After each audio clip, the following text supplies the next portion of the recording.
Eu não quero que ninguém me trate bem, porque eu sou um velhinho. Eu quero que me tratem bem, porque eu tenho direitos.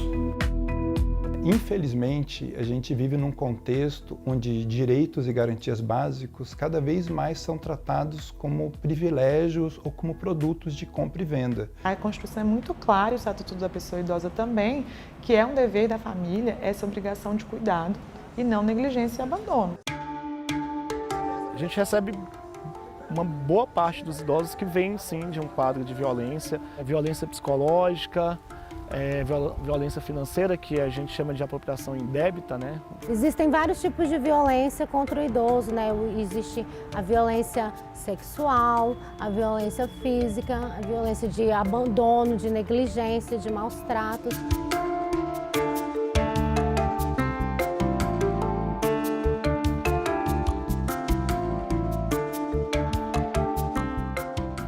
No dia 1º de outubro de 2023, o Estatuto do Idoso completa 20 anos. Nessas 2 décadas, o Brasil observou avanços em relação aos direitos dos idosos, como a prioridade no atendimento na fila do supermercado, do banco ou em transportes públicos, além das vagas prioritárias para estacionar. Foi a primeira legislação que, de fato, passou a regular os direitos dos idosos. No entanto, ainda há muito o que fazer. Apenas nos 5 primeiros meses deste ano, o Disque 100 recebeu 47 mil denúncias de violência contra idosos e registrou 282 mil violações de direitos, um aumento de 57% no número de denúncias e de 87% no de violações.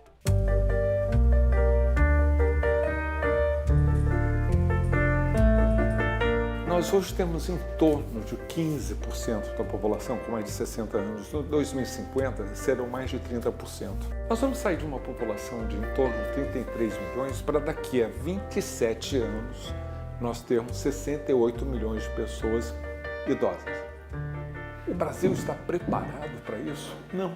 O Brasil ainda não está preparado para as circunstâncias que o envelhecimento traz, não somente no contexto doméstico, mas também no contexto social. E aí a gente está falando de um mercado de trabalho para pessoas envelhecentes, né, ou mais velhas também, 50 mais. A gente está falando de programas específicos de saúde para que os hospitais tenham condições de oferecer uma maior dignidade de proteção, também de assistência social, de instituições de longa permanência. São diversas circunstâncias que envolvem o envelhecimento e que exigem do Estado uma política pública bastante consistente. A gente deve celebrar o aumento da expectativa de vida de todos os grupos, mas ainda ficarmos inquietos com essas desigualdades entre os grupos sociais. Então, seria bom quando todo mundo tivesse as mesmas possibilidades para envelhecer, com as mesmas condições, com menos dificuldade. E isso ainda não está acontecendo. Na Europa, alguns países demoraram 120 anos para duplicar a população idosa. Nós demoramos 30 anos. Então, assim, a gente tem um processo de envelhecimento muito rápido e a gente não trabalha 2 pontos muito importantes, que é o processo de aposentadoria, as pessoas, o que elas vão fazer depois do trabalho, como vamos preparar e a sociedade cuidar dessas pessoas. E outro ponto que eu acho que seria muito objetivo e urgente é a gente conviver entre gerações.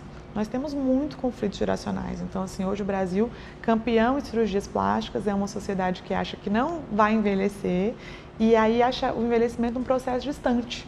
Aquele processo não vai acontecer comigo, né? 83% das pessoas idosas dependem única e exclusivamente do SUS para suas mazelas.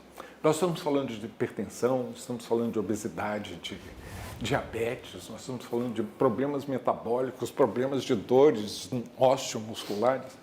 Então, o SUS tem que estar equipado para responder bem à demanda que uma população mais envelhecida tem. E entre essas demandas, existe uma que é perversa, que é a violência, que é o abuso, que é o maltrato. Isso faz com que os profissionais de saúde devam estar alertas.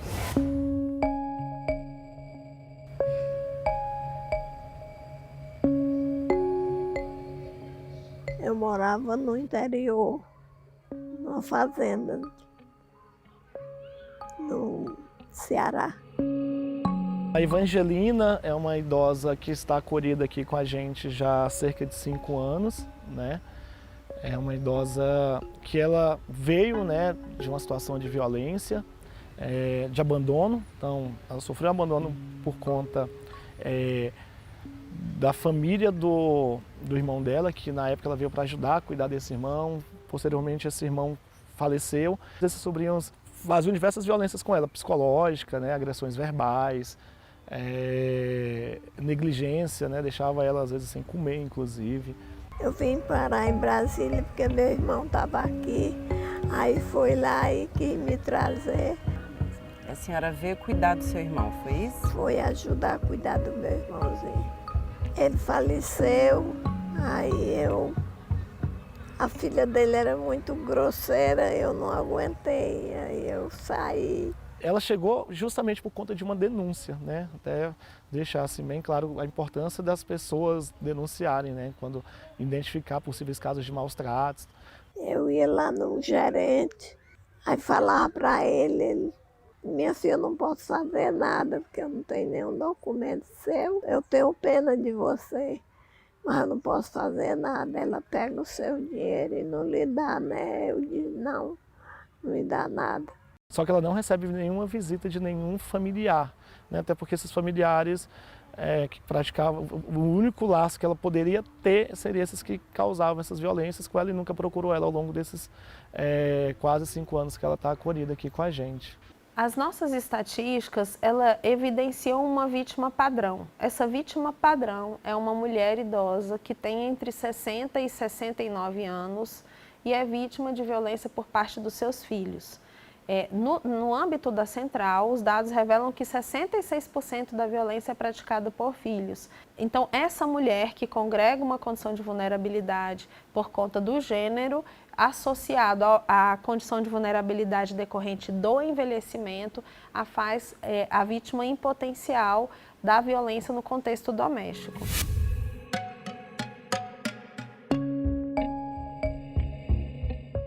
Aí eu fui à justiça e falei, contei a história. Você sabe como é o nome dela? Eu não sabia do nome dela todo. Aí ela não dava o nome todo.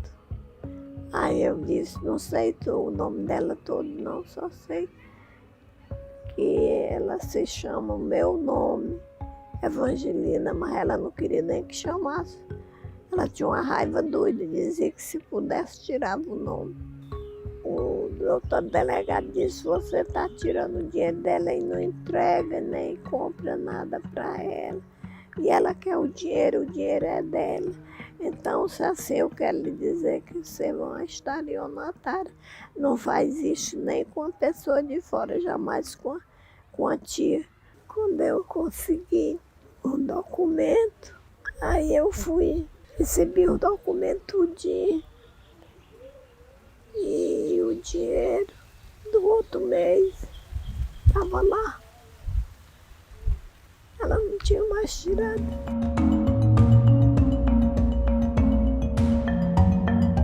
A gente tem, de forma reiterada, a violência psicológica é para nós o nosso maior desafio.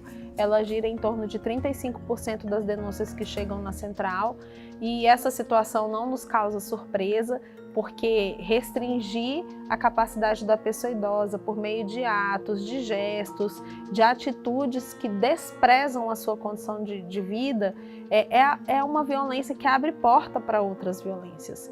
Durante muito tempo, a negligência ela figurava em segundo lugar, mas nos últimos 2 anos o abuso financeiro alcançou esse patamar de segunda violência mais recorrente. Nós acreditamos que isso seja fruto do período pandêmico em que as famílias tiveram um comprometimento da sua renda e precisaram utilizar dos benefícios da pessoa idosa. Por causa disso, acabaram cometendo abusos financeiros. Nós já tivemos aqui uma campanha que foi realmente para educar a pessoa idosa, sabe? Quais são as violências que ela sofre. Então, desde você chamá-la por um nome que ela não queira, isso é uma violência. Se a pessoa tem condições de manusear o seu dinheiro, seja quanto for, e você tira isso alegando um certo cuidado, um certo zelo, isso é uma violência, né? Se você é o cuidador primário daquela pessoa ela reconhece isso. E ela sente uma necessidade de lealdade com você. E aí a gente fica entre a cruz e a espada. Porque se o seu cuidador é a pessoa que de alguma forma te maltrata, que de alguma forma te agride, que de alguma forma abusa de você financeiramente, como que você vai se defender da pessoa que cuida de você, né? É muito difícil para uma pessoa idosa denunciar o filho que é alcoólatra ou o neto que é viciado em droga. Ou para aquela nora malvada. Então, as pessoas idosas que moram com as famílias, elas não estão necessariamente protegidas. Elas podem estar sendo abusadas, negligenciadas, abandonadas dentro daquele sacrosanto ambiente que é a família. E é muito difícil penetrar nesse ambiente familiar. Para denunciar, Disque 100. O serviço funciona diariamente, 24 horas, inclusive nos finais de semana e feriados. As denúncias são anônimas e podem ser feitas de todo o Brasil. Outra opção é denunciar pelo WhatsApp, no número 61 9656 5008, ou pelo aplicativo Direitos Humanos Brasil, no qual o cidadão com deficiência encontra recursos de acessibilidade para denunciar.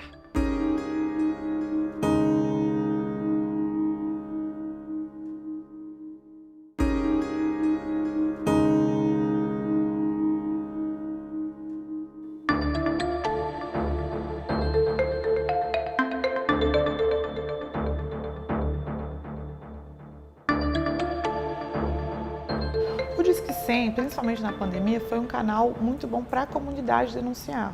E assim, os vizinhos, porque como as pessoas estavam reclusas em casa, né, as violências foram muito perpetradas por familiares que estavam dentro de casa e os vizinhos quem denunciavam. Então, o familiar pode denunciar, o vizinho, a autoridade, os médicos. A gente recebe muitos casos de hospitais também, porque às vezes a pessoa chegou no hospital ali e teve sinais de negligência.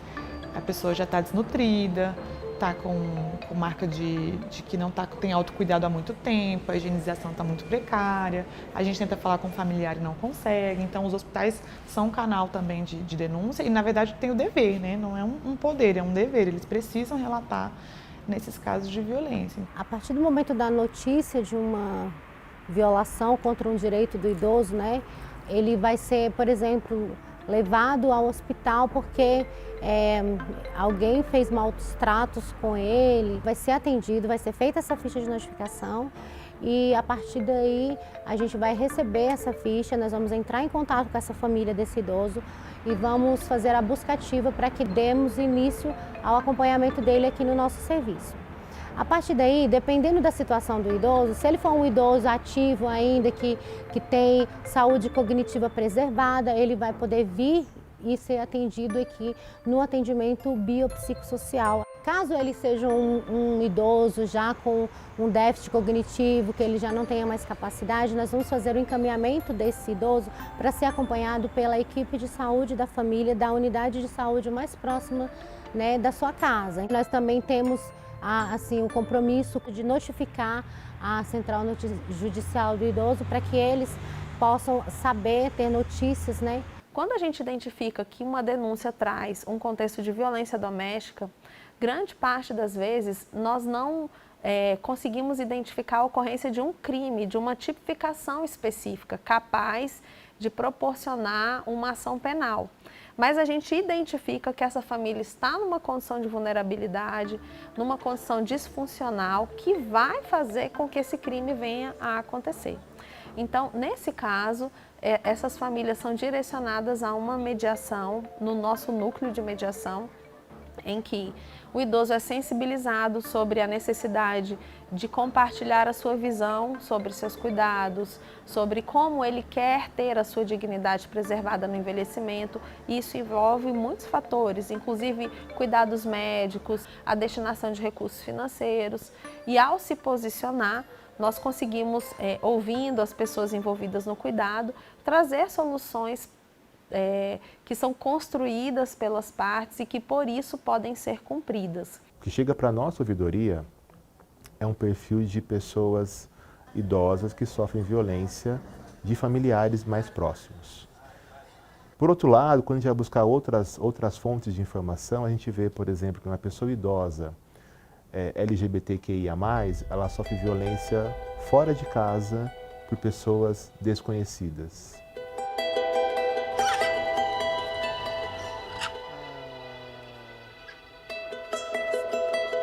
Aconteceu com a gente, ela queria comprar um tênis, você lembra disso? Que nós estamos lá na Central, e o pessoal ficou snowboarding, aí eu vi que era para você, nós entramos, aguentamos até onde devia, aí eu chamei as pessoas e coloquei no seu devido lugar, né? Porque poderia ser até fechado o estabelecimento pela maneira que trataram ela. Que ela ficou insegura, ficou incomodada e eu comprei a dor, porque eu moro ali há 52 anos. A gente vai perceber que quando a gente for olhar para alguns grupos sociais específicos, ainda vai ter uma diferença muito grande. Então, possivelmente, nós teremos grupos de pessoas idosas que vão envelhecer, sendo de um grupo específico, que vão alcançar os 80 anos. No entanto, há outros grupos que não estão conseguindo chegar na média e na maior parte aos 60 anos.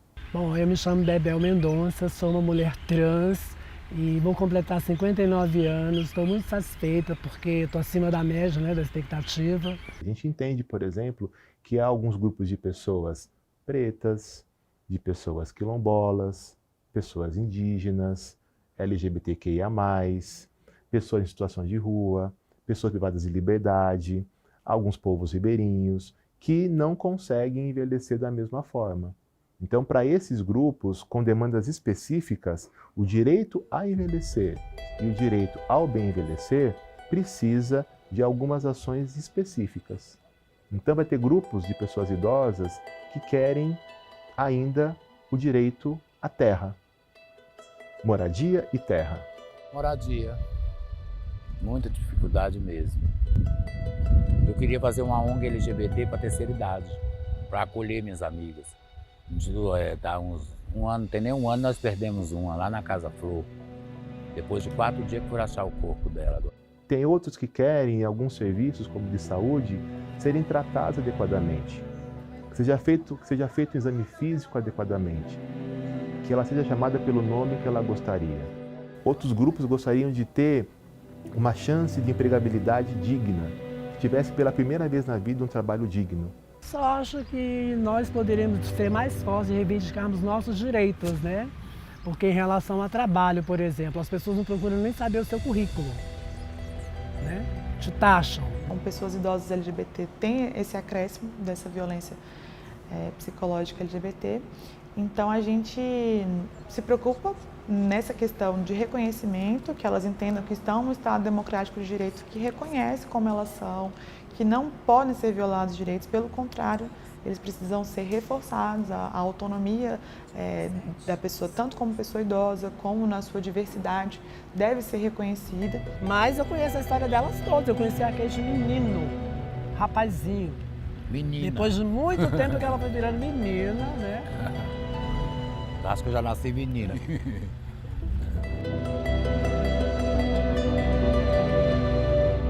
Meu patrão me trata bem. Agora ele está me acostumando a chamar meu nome social, porque primeiro esquece, ele dá uma ratada, chama o antigo. Mas ele falou, agora eu vou te chamar desse nome. Tá? Aos poucos ele está me chamando. Mas eu não ligo não, porque eu sou não binária. Pode ser chamado de ele como de ela. Então, se eu vou brigar com todo mundo que me chama de ele, eu vou ter que brigar com o mundo todo. Chega de confusão.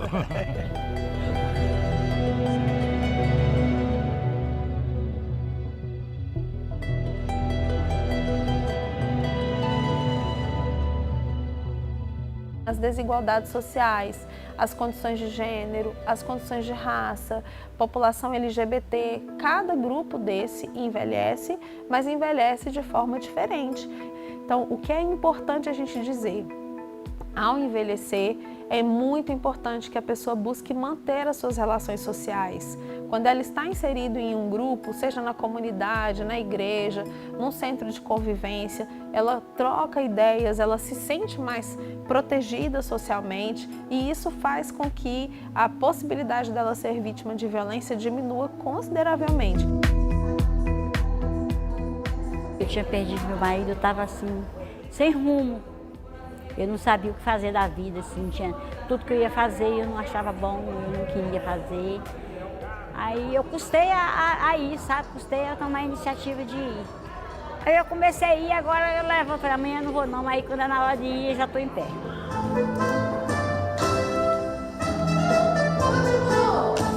Todos os pacientes que passam por aqui, eles são feita avaliação individual, né, onde a gente avalia a força, o equilíbrio, o tempo e também a memória. Aqui eles recebem o primeiro atendimento, a gente faz a aferição de pressão para ver se ele tem condição, né, se está alterado, se não está. Termina essa aferição, a gente vai para o segundo momento, que é a educação em saúde, com temas que eles mesmos solicitam para a gente. Eu quero falar hoje sobre a diabetes, sobre sono, sobre saúde mental, sobre depressão. Terminou esse momento, a gente vai para o aquecimento, preparando esse corpo para conseguir fazer as atividades que a gente propõe aqui. E aí termina o aquecimento, a gente inicia as estações. Eles buscam o equilíbrio da saúde física, mental, emocional e social. É um grupo social que nos transmite bastante conhecimento, informações daquilo que a gente ainda não sabe.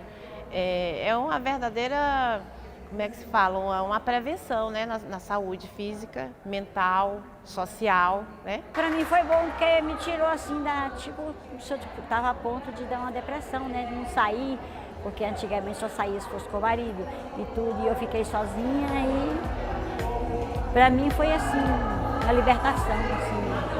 Era assim, eu não chegava nem até aqui assim. E agora aqui. Daqui uns dias eu vou sentar igual índio, como você falou, né? Não dobrava, nada. Endurecia aqui atrás do joelho e eu ficava 2, 3 dias sem andar. Agora não, eu subo escada, desço.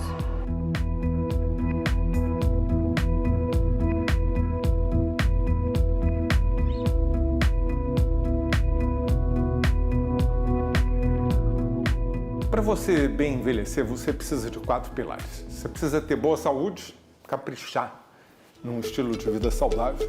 Segundo, você precisa de conhecimentos, porque com essa revolução da tecnologia, quem não tiver conhecimento, rola.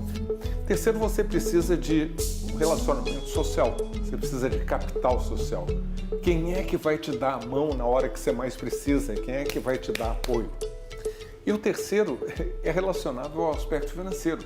É você ter segurança, proteção, de que vai ter um teto em cima da cabeça, comida na prateleira e um mínimo de dinheiro no bolso, nem que seja para comprar os medicamentos que o SUS, infelizmente, não vai dar conta. Com esses 4 pilares de saúde, de conhecimentos, do relacionamento social e da proteção, da segurança, você tem grande chance de envelhecer e chegar bem, com qualidade de vida, até os 70, 80, 90, ou como a minha mãe, que faleceu aos 102.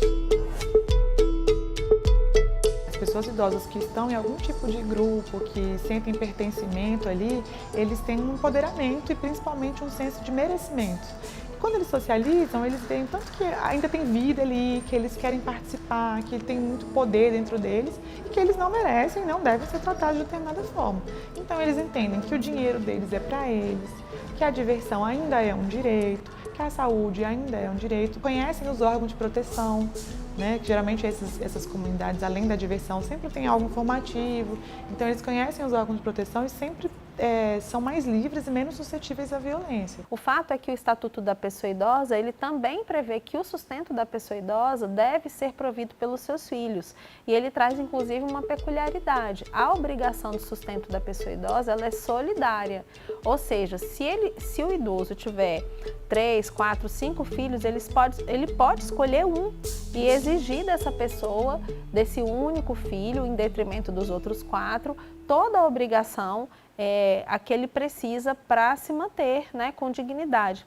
Mas a gente não tem uma construção de cultura que faça com que os filhos se responsabilizem na mesma medida pelos seus pais. Se a gente seguir a lei, tudo isso está resolvido. A gente vai criar mais instituições que oferecem tratamento em saúde mental, a gente vai ter instituições comunitárias com função ocupacional para fortalecer vínculos na comunidade, a gente vai ter instituições como o Conselho Tutelar, que vai observar se aquelas pessoas idosas daquela região estão sendo bem ou mal cuidadas. A gente vai ter o Saúde em Casa, né, o Programa Saúde na Família, né, que visita as casas, que identifica qual é a pessoa, onde tem uma pessoa idosa que precisa fazer uma ginástica, que precisa de um acompanhamento. Mas isso tudo é um grande desafio.